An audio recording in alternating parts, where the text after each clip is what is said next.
Seguimos, estamos en la tertulia de los jueves, hoy en jueves 25 de junio de 2020. Martín Couto, Fernando Escriña, Daniel Superviel, Esteban Valenti. El ministro de Defensa, Javier García, sostuvo que no comparte iniciativas que surgieron desde Cabildo Abierto para amnistiar a militares que cometieron violaciones a los derechos humanos durante la dictadura. La opinión del Poder Ejecutivo es la que está establecido en el compromiso con el país. Todo lo que está en el compromiso con el país es lo que, redundo, nos compromete frente a la opinión pública, porque fue lo que la gente votó. Los partidos políticos que integran la coalición de gobierno, sus legisladores, tienen toda la libertad que quieran para llevar adelante los temas que les parezca oportuno. Pero eso es la opinión de los legisladores y de los partidos. La opinión del gobierno es esta. Si usted le pregunta a mí, ministro de Defensa, si comparto eso, no comparto. ¿Por dónde venía esto? El miércoles de la semana pasada, el senador Raúl Lozano sostuvo que la bancada de su partido va a trabajar en un proyecto de ley para amnistiar militares que hayan cometido delitos durante la dictadura. El parlamentario de Cabildo Abierto sostuvo que la idea es abarcar a todos quienes no quedaron dentro de la ley de amnistía que fue aprobada en el año 1985 para eximir de condena a los grupos guerrilleros. Unos días antes, en entrevista con Radio Universal, el senador Guillermo Domenech, también de Cabildo Abierto, se mostró favorable a que haya una amnistía que contemple también a los militares y dar vuelta a la hoja, sin perjuicio, agregó, de atender la situación de los desaparecidos y la búsqueda de esos cuerpos. El sábado, el líder del sector, Guido Manini Ríos, contradijo a Lozano y a Domenech y aclaró que su partido no está preparando ningún proyecto de ese estilo. Simplemente dijo, queremos que se respeten los fallos de la Suprema Corte de Justicia, aludiendo a aquellos en los que se marcó como prescritos algunos delitos cometidos en dictadura. ¿Quién empieza con este tema? ¿Quién va primero? Martín. Sí, solo por una cuestión de obsesión con que no se repitan algunas cosas, decir que la amnistía fue solo para grupos guerrilleros es un enorme error histórico que no se sostiene al punto de leer la propia ley, en donde hubo un tratamiento distinto a quienes participaron de la guerrilla y a quienes simplemente eran presos políticos con causas inventadas que era gente además que se dedicó a resistir a la dictadura. Esa es la gente que se amnistió con esa ley. Creo que hay un punto y es cuán real es la autonomía de los legisladores de Cabildo Abierto frente a su líder. Digamos, Cabildo Abierto nació como un partido prácticamente de Manini Ríos. Entonces, de hecho, uno mira a los senadores titulares electos y es Manini Ríos, Irene Moreira, ex dirigente del Partido Nacional, pero además esposa de Manini Ríos, y Domenech.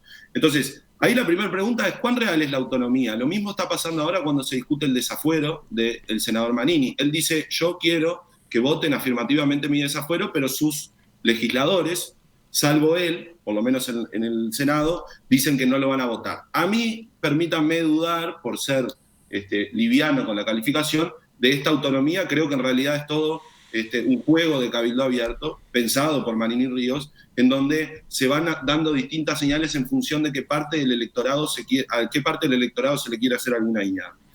La verdad es que me da tranquilidad la respuesta de Javier García, así como me había dado mucha intranquilidad el comentario sobre el fallo de la justicia y, por ejemplo, el argumento en torno a la obediencia debida, ese fallo de hace un par de semanas sobre el asesinato de un militante de Tupamaro en el 72. Pero también lo que me pregunto, y con esto termino, es hasta qué punto Cabildo Abierto no está pulseando con el resto de la coalición a ver hasta qué punto lo puede llevar a sus posiciones. Porque no puede ser un detalle menor para nadie que después de los dichos de Javier García instalan este tema arriba de la mesa y obligan al ministro a decir que ni él ni el Poder Ejecutivo comparten esta propuesta. Pero yo en eso leo una pulseada de Cabildo Abierto intentando todo lo que pueda llevar al resto de la coalición a sus posiciones o experimentando entonces hasta qué punto esta coalición puede ser cinchada sin romperse. Daniel. Bueno, a ver, estos temas, yo quiero mirar para adelante, me gustaría estar discutiendo qué Fuerzas Armadas necesitamos para los tiempos que se vienen, cómo las modernizamos, cómo las ponemos realmente en la vanguardia del continente en cuanto a inteligencia, en cuanto a control de nuestro mar territorial y en cuanto a muchas otras cosas. Y no, seguimos cada tanto y muy frecuentemente vuelve el tema del pasado. Yo sé que dar vuelta a la página, que es algo que a mí me gustaría, es imposible en la medida que hay gente que necesita saber dónde están sus deudos desaparecidos, y es una historia que Uruguay, tarde o temprano, las generaciones de Martín probablemente van a tener que zanjarlas, o las mías, o los que no tuvimos directamente participación en esa época. Pero cuando salió este tema, yo me puse a releer este libro, no sé si se puede leer ahí. Sí, ¿No? lo vemos. De Mandela, ¿no? El largo camino hacia la libertad. Y no encontré la anécdota, no la encontré, que habla de un estado del alma, como decía Jorge Valle, que puede llegar a permitir que esto en algún momento se encamine, ¿no? Él contó que una vez que lo habían liberado, después de tantos años preso y de tantos años incomunicado y tantos años torturado y tantos años maltratado, él sale a la libertad, empieza a construir su liderazgo para después ser presidente africano, y un día sale a comer con un par de asesores y guardaespaldas, y en la punta de la mesa había un señor, y lo invita a comer con él. El señor come incómodo, todo el almuerzo muy incómodo, y después le pregunta, che, Mandela, ¿quién era este? No, este era uno de los carceleros que cada vez que después que me torturaban, yo le pedía agua y este señor orinaba sobre mi vaso, ¿no? Y digo, la única forma de poder lograr que Sudáfrica se encamine hacia algo parecido a una paz es que yo tenga este tipo de gestos para perdonar a esta crápula humana, ¿no? Entonces, me quedé con esa anécdota, es lo único que puedo aportar en esta discusión. No creo que haya que seguir indagando en el pasado y trayendo amnistías. Hay que mirar para adelante, hay que superar y hay que tratar de saber dónde están los desaparecidos. Para mí, ahí termina mi intervención en esta tertulia. Entonces ahora, Esteban. Bueno, yo creo que el tema va mucho más allá del tema de la amnistía, esta aparentemente contradictoria. Yo escuché una entrevista a Manini Ríos muy inteligente, porque es muy inteligente, en cuanto a definir su posición sobre el tema. El hilo conductor no es la amnistía. La amnistía es una cosa, él sabe que no tiene los votos de ninguna manera para sacar la amnistía. El hilo conductor es reconstruir, reelaborar todo el discurso y el relato de lo que pasó en el pasado.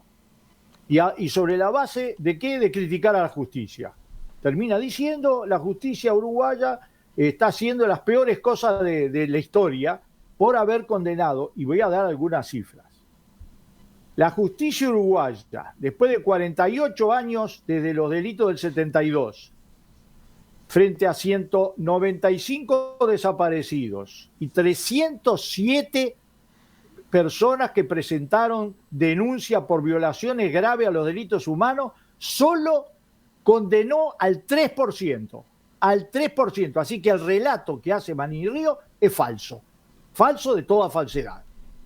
¿Ah? Entonces, a mí lo que me preocupa es que se está consolidando un bloque político, ideológico, con intentos históricos, con una base que además, yo la conozco porque también adentro de la izquierda había partidos donde el partido decía una cosa y su líder decía otra, como por ejemplo de que esto se va a resolver solo cuando se mueran todos. No, señores. Eso también se dijo de España después de la guerra civil. Y hoy en España está en el centro del debate político también lo que pasó durante Franco. Y lo sacaron de su mausoleo.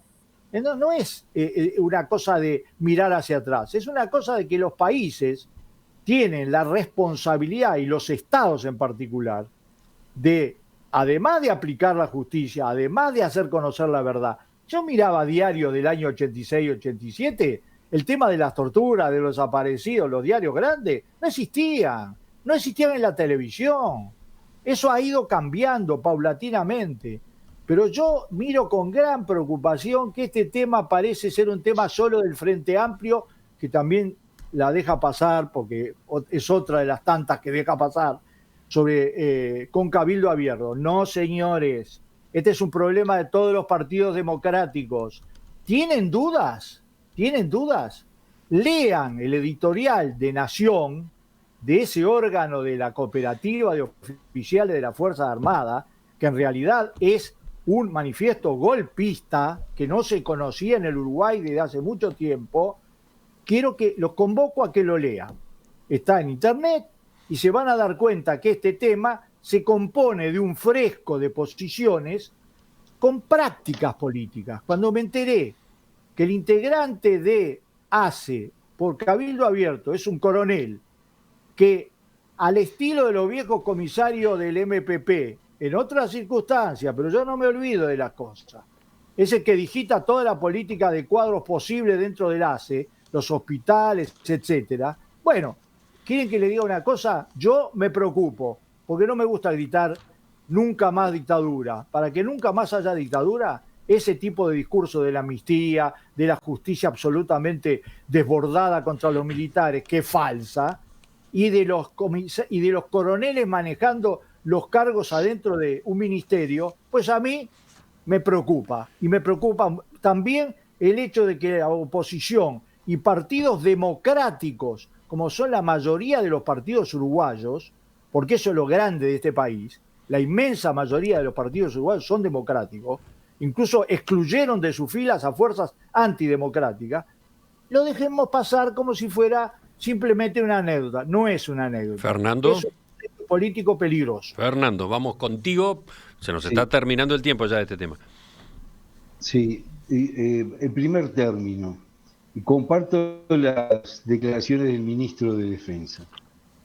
El Uruguay hizo un cambio en paz. Ese cambio en paz fue muy trabajoso y en el año 85 con la presidencia del doctor Julio María Sanguinetti. En aquel momento se votaron varias leyes de pacificación nacional. Una de ellas, además de la restitución de funcionarios públicos, es la ley de caducidad de la protección punitiva de Estado en el 86, y se dicta la ley de amnistía para quienes estaban privados de libertad por razones de pensamiento, es decir, cuyo delito había sido simplemente tener ideas contrarias al gobierno de turno, pero no se aplica la amnistía para aquellos delitos de sangre. Eso no hay que olvidarse, y me parece que desde las declaraciones del senador Lozano, y como bien decía Martín, aquellas personas privadas de libertad que habían cometido excesos en la guerrilla y habían cometido delitos de sangre, particularmente homicidios, que los había y muchos de ellos son personajes que después ocuparon ministerios, incluso en la presidencia de la República, según entiendo. Y quiero recordar esto: cuando a pocos días de haber asumido el doctor Sanguinetti, la Cámara de Representantes vota, con los votos del Frente Amplio y del Partido Nacional, la ley de amnistía. Eso fue la primera semana del gobierno del doctor Sanguinetti.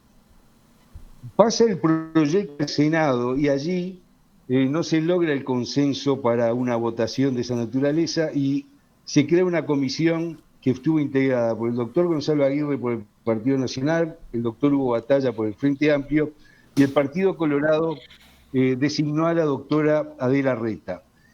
Esa comisión, integrada por esas tres personalidades tan significativas, y lo que representaron y lo que aún representan en la realidad y en la memoria de los uruguayos, luego de un importante debate donde incluso Adela Reta no integraba el Senado, sino que era ministra de Educación y Cultura, es invitada al debate y dice algunos conceptos que finalmente se plasmaron en la ley, que traducía la voluntad real del Poder Ejecutivo. Y ahí se distinguía, como decía la doctora Reta, quienes habían sido presos de conciencia, que no habían tirado un tiro, muchos de ellos comunistas, que nunca me expliqué por qué nunca reivindicaron en todos sus términos cómo muchos de sus militantes fueron presos solo por ser comunistas, que no tiraron un tiro. Y se asimilaban a quienes se habían levantado en armas contra la democracia. Fíjense ustedes que la ley de amnistía de presos políticos se tuvo que ir hasta el 1 de enero del 62 para amnistiar actos y delitos cometidos desde esa fecha. 1962, el golpe de Estado fue en el 73, mientras que la ley de caducidad solo comprendía a partir del 27 de junio del 73 hasta el 85. La doctora Reta, en un discurso memorable, decía que en la escala de valores que rige la sociedad debe necesariamente distinguirse los que estuvieron presos por delitos de conciencia de aquellos que mataron, secuestraron, cometieron delitos incluso durante el sistema democrático, porque el MLN nunca tiró un tiro contra la dictadura. Entonces, todo ese relato, fíjense ustedes, derivó en que, reconociendo que habían estado recluidos en condiciones inhumanas, ¿cuál fue la solución que propuso el Partido Colorado de la mano de la doctora Reta, que fue la que finalmente salió? Para aquellos delitos de sangre, se habilitaba la posibilidad de revisar los fallos de la justicia militar por los tribunales de apelaciones de lo penal, que en aquel momento eran 3, civiles. Pero en cualquiera fuera la consecuencia de esa revisión, se computaban 3 por cada año de reclusión, 3 a los efectos de la pena, con lo cual quedaban libres todos los presos. Entonces, pero ¿cuál fue el mensaje? El mensaje del que nadie habla y que lo hizo el Parlamento y que se hizo de mano de una voluntad de pacificación, como decía la propia doctora Reta, es dejar en la conciencia nacional la convicción de que la violencia no es el mecanismo para hacer política. Lamentablemente, después vino todo un relato que puso mucha tierra y polvo sobre eso, pero yo recomiendo la lectura a los jóvenes, sobre todo, de aquellas exposiciones formidables, tanto de Batalla como de Gonzalo Aguirre, de la doctora Reta que acabo de aludir, y de todo el Senado cuando discutió este matiz. Se nos fue. Porque yo decía que estábamos ya muy apretados de tiempo. Ya estamos. Sí. Se cierra este bloque. Termino. Capaz que podemos incluso colocar, creo que valdría la pena colocar el link correspondiente para que se pueda acceder a aquellas intervenciones, ¿no? Yo pido que se coloque también el link de hoy de la revista Nación. Uh-huh. Perfecto. Sí, Bueno, pero quería concluir con esto, mirá, permitime. En lo personal, todo lo que sea alimentar la grieta, yo lo rechazo.